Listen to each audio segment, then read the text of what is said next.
Hello, friends. This is Dave Hurwitz, executive editor at ClassicsToday.com, here with random reviews from the Overflow room and number 9 of our ongoing series of Tchaikovsky Overfloweth. Boy, is he overflowething. So let's see what we've got here. We're just continuing with Tchaikovsky. Okay, what's not to love? Here's the pile. Maybe we'll see how many we get through. This is a goodly pile of stuff, isn't it? We have piano concertos, numbers 1 and 3 with the Andante and Finale, Opus 79, with Bernd Glemser and Antony Witt on Naxos, with the Polish National Radio Symphony Orchestra. Now, this is a good series of Tchaikovsky concertos.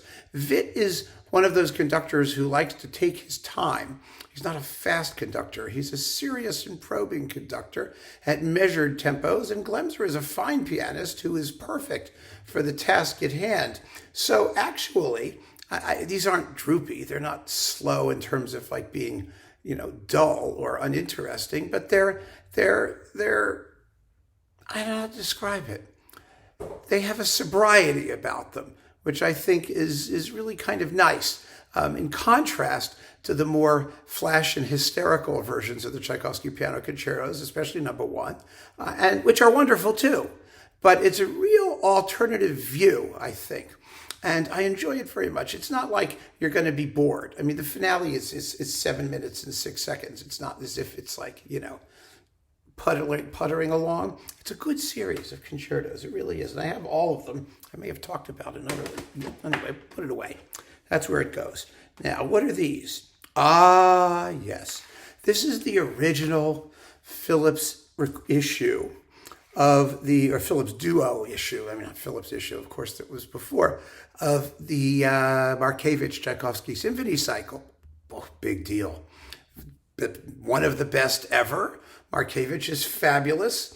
These are tremendous performances. You get 4, 5, 6, and then you get 1, 2, 3, and a terrific Francesca da Rimini. Yeah, here they are. It was on 2 Phillips duos, and they also came out on Newton Classics. I have all of them. And then, of course, they're in the Markevich box. I was never, ever going to give these up. Not for a billion years, because they are absolutely smashingly stunning. And it's kind of fascinating how, these were done, it's with the London Symphony, recorded in the 60s, 62, 64, 66, 65, 66, 75, or something like that. In bits, small bits, a little bit at a time. And they didn't get a lot of attention when they came out. In other words, Markevich was never, one of the glamour conductors, and Phillips later did the complete cycle with Haitink and the Concertgebouw, and there was always Karajan doing a cycle every 2 years or so, or the last 3 symphonies every 2 years or so, and then Riccardo Muti did them all in London, and Rostropovich did them all in London, and Ashkenazi did them all in London, and Michael Tilson Thomas did. He did the suites. There was just tons of Tchaikovsky. So much Tchaikovsky everywhere back in those days. Tchaikovsky was like the Mahler. Everyone was doing Tchaikovsky. So it was easy to underrate these. But now, looking back, holy mackerel, they are so fantastic. So yeah, they stay there. They're in the Overflow room because I've got, a couple versions of them upstairs in the Flow room. Now we've got, complete works for piano and orchestra. This is with Werner Haas and the Monte Carlo Opera Orchestra with Eliyahu Inbal. This was the set you got when you didn't want to spend a lot of money, number 1, and number 2, you wanted the second and third concertos and a concert fantasy, particularly, which is a masterpiece. The performances are good. They're not fabulous, but they're nice. And you had all of the music for piano and orchestra. So it was one of those, building a library sort of easy to digest selections, and it still is. So I'm hanging on to it. Then we've got the complete tone poems. You've got Fatum, the trashiest piece Tchaikovsky ever wrote. I just love it. Oh, wow. Francesca da Rimini, Hamlet, The Storm, The Tempest, The Voyevoda, Romeo and Juliet, and the 1812 Overture. These are with Inbal, Haitink, Markevich, and like all kinds of other people. I'm not going to break them down, who's doing what. They're decent performances. The weirder ones were Inbal, Fatum, and the Voyevoda, and the Storm, and the Tempest, and that stuff. And the others were broken up between Haitink and Markevich. But this was fun to have. These are all Philips duos. You guys remember Philips duos? They were a good deal. I mean, they put a lot of cool stuff together. I just shove it over there that you wouldn't otherwise have. And this was in the big box days. Remember, there were like waves in the history of compact discs. Everything was at full price when CDs first came out. Then they started coming out with mid-price issues. Then they started doing twofers, and everyone had their twofer labels. And then they started doing little boxes, and now they're doing giganto boxes. It's like the theory of evolution in CD terms, the Darwinian, CD release history or something like that. Okay, fine. Look at this. Okay, we've got Symphony Number 6 with Romeo and Juliet, with Abbado, with the Wiener Philharmoniker in Number 6, and the Boston Symphony in Romeo and Juliet. That's beautiful. It's a good Potatique too. It's a very good Number 6 as well. His 4, 5, and 6 were nice performances. They really were. It's interesting he never did a complete cycle. Well, no, he did. I'm sorry. He did the complete cycle at Chicago. That's coming. In fact, as long as we have Abbado here it is. Here's his complete cycle with the Chicago Symphony. This also has a Manfred Symphony. Wait a minute. And Suites 2 and 3. Those are the Michael Tilson Thomas ones, right? Let's see what's in here. This gets so interesting, doesn't it? In general, it's Claudio Abbado, Michael Tilson Thomas. Yeah, look at that. Wow. And it's really kind of cool. Okay.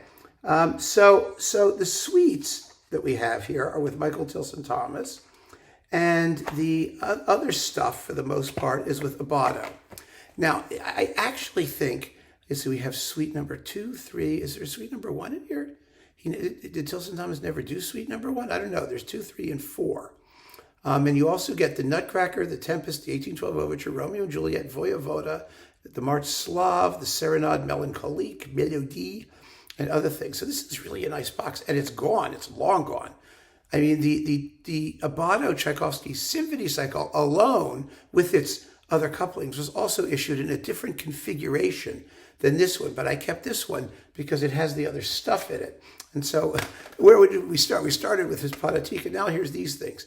Now, these Chicago recordings are good, but I don't think 4, 5, and 6 are as good as his earlier DG ones. I really don't.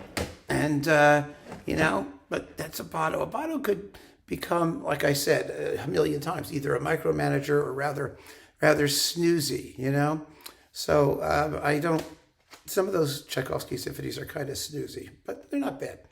Then we've got the Tchaikovsky Symphony Number 7, the one that was reconstructed by S. Bogatiriev. And this is one of those private CDs, stolen, basically, pirated, and stuck on a regular CD. It was done by Pierre Paquin. Remember him? He did like Heidenhaus, I think, was what his website thing eventually became. And so I got it because this was his classic Ormandy thing. But now all the Ormandy stuff is coming back, and we're going to presumably get it in stereo and an official remastering. But while we wait, I might as well keep it there. Tchaikovsky Piano Concerto Number 1, Emil Gilels and Zubin Mehta, along with the Violin Concerto with Oistrakh and Ormandy. You get this for the Violin Concerto with Oistrakh and Ormandy. The Piano Concerto is okay. It's not like fabulous, and it was a really crappy early digital recording.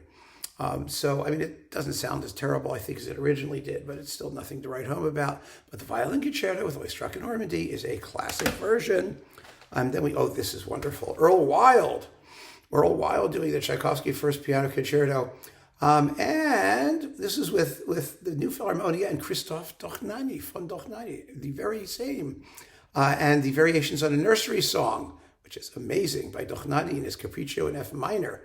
That's a great piece. Also with Christoph von Dochnani, who, of course, was the grandson of the composer, Ernst von Dochnani, or something like that. And this is great. This was on Chesky. God knows where that went. And then we've got the First Piano Concerto, and Let's see, Rachmaninoff 3 Preludes. This is Gary Graffman, the Cleveland Orchestra, and George Sell. Well, that's a classic version, isn't it? And it's absolutely lovely. Of course, Sell's amazing Tchaikovsky First Piano Concerto is the one he did with Vladimir Horowitz, the live one, which is just absolutely insane. Ooh, it's in the Zell box. Then we've got Emil Gilels doing the First Piano Concerto. This is the better one. This is the Chicago Symphony and Reiner. When he was younger and Reiner was at the top of his game and they're all going completely apeshit all over it, basically. That's just great. And you get the Nutcracker Suite with other goodies. So that's that. And of course, you have to have Van Cliburn. Maybe I have 2 or 3 of these, along with the Rachmaninoff Piano Concerto No. 2 with Reiner. Yeah, I've talked about this already. I think there was also an RCA Living Stereo remastering release of this. And this is the one before that. That just is sitting here in the collection. And last but not least, what's this? Oh, the Nutcracker Suite, Swan Lake excerpts, the Waltz from Sleeping Beauty, the Polonaise, whatever you call it, Polonaise, from Eugene Onegin with the New York Phil and Leonard Bernstein. What's not to like? Honestly.